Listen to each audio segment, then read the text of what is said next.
अस्सलामुअलैकुम everyone, welcome back to my channel. आज हमारे पास टॉपिक है सर्किल का। हम अपने नेक्स्ट क्वेश्चन स्टार्ट करेंगे।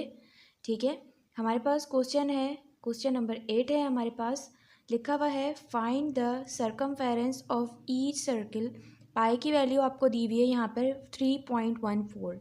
ठीक है, यहाँ पर आपके पास एक क्वेश्चन के अंदर इन्होंने दो पार्ट दिए हुए हैं, एक डायामीटर दिया हुआ है और एक रेडियस दिया हुआ है।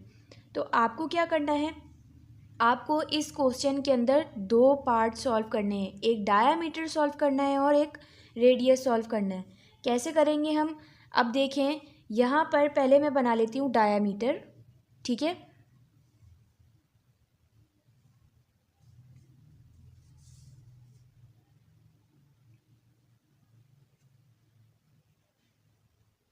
ठीक है, दो सर्किल दिए हुए इन्होंने यहाँ पे हमें दोनों ही क्वेश्चन में इसका सरकमफेरेंस मालूम करना है। ठीक है, इन दोनों में ही हमें इनका सरकमफेरेंस मालूम करना है। हमें क्या करना है, पहले क्वेश्चन में हमें क्या दिया हुआ है, डायामीटर दिया हुआ है 20 सेंटीमीटर। ठीक है, डायामीटर 20 सेंटीमीटर दिया हुआ है, हमने डायामीटर बना लिया। डायामीटर सर्किल के हाफ को कहते हैं। ठीक है, 20 सेंटीमीटर दिया हुआ है यहाँ पर।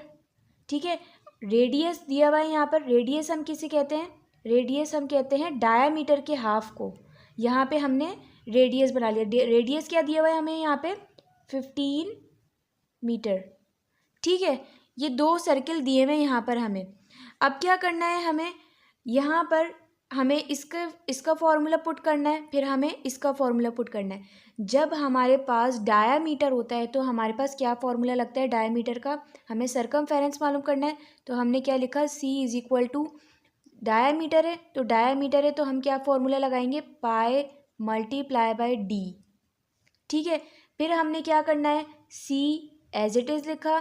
पाई की वैल्यू हमारे पास क्या है, यहाँ पर क्वेश्चन में हमारे पास दी हुई है पाई की वैल्यू। पाई की वैल्यू क्या लिखेंगे हम, 3.14। ठीक है, मल्टीप्लाई डायामीटर हमारे पास क्या है, 20 सेंटीमीटर। तो हमने क्या किया, डायामीटर 20 सेंटीमीटर कर दिया। ठीक है, सिर्फ और सिर्फ हमने क्या किया, फॉर्मूला लिखा।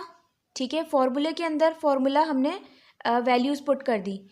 देन हमने क्या किया, C इज इक्वल टू, अब इन दोनों को सिंपल मल्टीप्लाई करके लिख दें।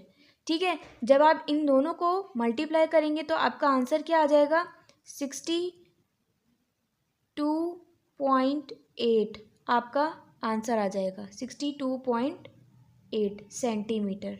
ठीक है, ये हो गया आपका आंसर। अब देखें, ये वाला तो हमारा डायामीटर हो गया सॉल्व। ठीक है, अब हमारे पास आ जाता है हमारा रेडियस।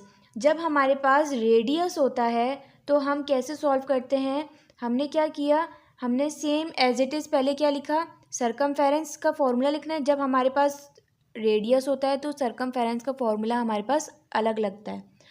ठीक है, तो हमें क्या करना है, रेडियस इसका क्या फॉर्मूला हो जाएगा, 2 multiply by pi multiply by r, ये हमारा फॉर्मूला हो गया। देन अब इसके बाद हमें C एज इट इज़ लिखा, 2 एज इट इज़ लिखा। पाई की वैल्यू हमारे पास क्या दी हुई है इन्होंने, मल्टीप्लाई 3.14, ये हमारे पास पाई की वैल्यू दी हुई है। ठीक है, फिर हमने क्या किया, यहाँ पे रेडियस क्या दिया हुआ है हमें, क्वेश्चन में गिवन है रेडियस भी। रेडियस क्या दिया हुआ है हमें, 15 सेंटीमीटर। ठीक है, फिर उसके बाद हमने इन तीनों को साथ मल्टीप्लाई करके लिखना है। जब हम इन तीनों को साथ मल्टीप्लाई करके लिखेंगे तो हमारा आंसर आ जाएगा 94.2, आंसर हो गया ये हमारा।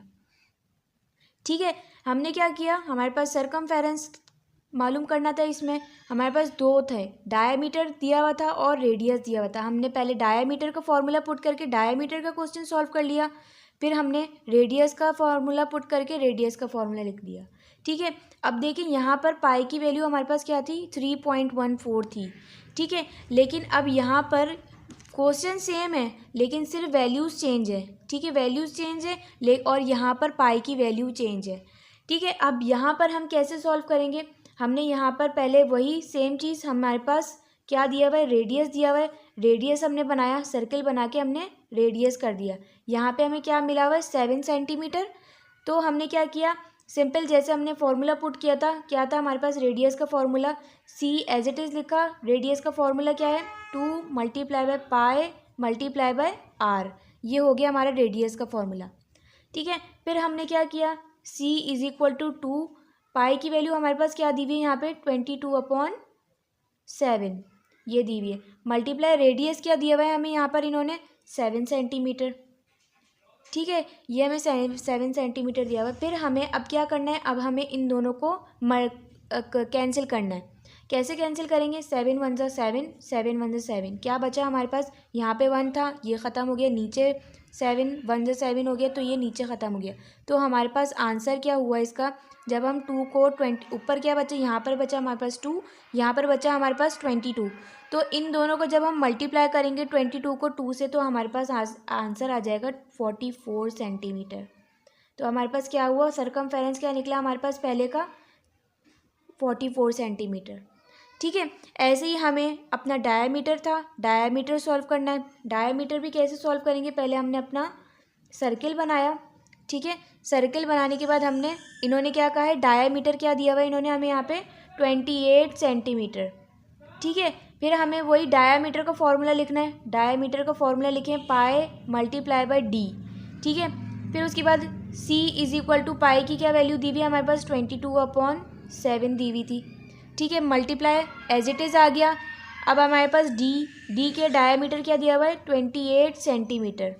ठीक है, अब ये सिंपल जैसे हमने कैंसिल करना था वैसे हम कैंसिल करेंगे। 7 1 7, 7 के टेबल में 28 किस टाइम पे आता है, 7 1 7, 7 2 14, 7 3 21, 7 4 28, 7 4 का टेबल पढ़ने पे 28 आता है। अब हम क्या करेंगे, हमने नीचे 1 था, 1 ख़त्म हो गया। ठीक है, ऊपर बचे 22, यहाँ पर बचा 4। अब हमें इन दोनों को मल्टीप्लाई कर देना है, 4 2 8, 4 2 8, तो हमारे पास आंसर क्या आया 88 सेंटीमीटर। इसका सरकमफेरेंस क्या निकला है 88 सेंटीमीटर, ये हो गया हमारा आंसर। ठीक है, बहुत ईजी है, बहुत सिंपल है, आप लोग इसकी प्रैक्टिस करेंगे तो आप लोगों को समझ में आ जाएगा। अब देखिए यहाँ पर हमारे पास क्या है, 10 पे the diameter of Singapore flyer is 150 meter, find its circumference. आपके पास यहाँ पे एक वो दिया हुआ है, फ्लायर दिया हुआ है। ठीक है, अब देखें यहाँ पे इन्होंने कहा है कि ये कितने का है 120 मीटर है। ठीक है, अब क्या करना है, इसका सरकमफेरेंस मालूम करना है हमें, इसका सरकमफेरेंस मालूम करना है। ठीक है, हमारे पास क्या दी हुई है 3.14 दी हुई है हमें पाई की वैल्यू। अब हमें क्या करना है, जब डायामीटर होता है तो हम ऑब्वियसली डायामीटर का ही फॉर्मूला पुट करते हैं। जब हमारे पास रेडियस होगा तो हम रेडियस का फॉर्मूला पुट करेंगे। तो हमारे पास यहाँ पे क्या है, पाई है, पाई की वैल्यू हमारे पास क्या दी हुई है इन्होंने 3.14। फॉर्मूला क्या था हमारे पास, पाई मल्टीप्लाई बाय डी, यही था डायामीटर का फॉर्मूला। ठीक है, हमने क्या किया, पाई की वैल्यू लिख दी, मल्टीप्लाई डायामीटर हमारे पास क्या दिया हुआ है, यहाँ पे देखें diameter of the Singapore fly is 150 meter. ठीक है, फिर अब इन दोनों को हमें मल्टीप्लाई करके जो आंसर आएगा फिर हमें वो इसमें पुट करना है। ठीक है, अब यहाँ पर क्या आ जाएगा, इन दोनों को जब आप मल्टीप्लाई करोगे तो आपका आंसर आ जाएगा 471 मीटर है। ठीक है, अब आ गया आपके पास क्वेश्चन नंबर आपका 11 पे आपके पास दिया हुआ है इन्होंने, find the circumference of a circular clock with radius. यहाँ पे आपको क्या दिया हुआ है, रेडियस, सर्कुलर क्लॉक है। ठीक है, सर्किल करती हुई आपके पास क्या दिया हुआ है, आपके पास रेडियस क्या दिया हुआ है यहाँ पर 12.3 centimetre. Give your answer correct 2 decimal. आपके पास जो आंसर आ जाएगा ना उसमें आपके पास 2 डेसिमल भी होने चाहिए, 2। अब कैसे होने चाहिए, अब आप देखें, पहले तो आपने क्या किया, पहले आपने सिंपल जैसे हम फार्मूला पुट करते हैं वैसे हम फार्मूला पुट करेंगे। रेडियस है तो हमारे पास रेडियस का क्या फार्मूला आ जाएगा 2 पाई आर। ठीक है, ये हमारे पास फार्मूला हो गया। अब हमें क्या करना है, 2 पाई आर है, 2 multiply by pi multiply by r है। 2 की जगह 2 मल्टीप्लाई, पाई की वैल्यू क्या दी हुई है हमारे पास 3.14, पाई की वैल्यू दी हुई है, मल्टीप्लाई रेडियस क्या दिया हुआ है हमारे पास 12.3 सेंटीमीटर, ये हमारे पास ये दिया हुआ है। अब हमें क्या करना है, अब हमें सिंपल इन तीनों को एक साथ मल्टीप्लाई करके लिखेंगे। इन तीनों को जब आप एक साथ मल्टीप्लाई करके लिखेंगे तो आपका आंसर आ जाएगा 77.24। आपके पास डेसिमल के बाद 2 नंबर्स आ गए, 2 डेसिमल प्लेसेस, 2 डेसिमल आ गए, तो ये हो गया आपका आंसर। ठीक है, उम्मीद करती हूँ आपको वो वीडियो पसंद आई होगी। अगर वीडियो पसंद आए तो प्लीज़ सब्सक्राइब कर दीजिएगा। अब मिलते हैं नेक्स्ट वीडियो में नेक्स्ट वीडियो के साथ। अल्लाह हाफ़िज़।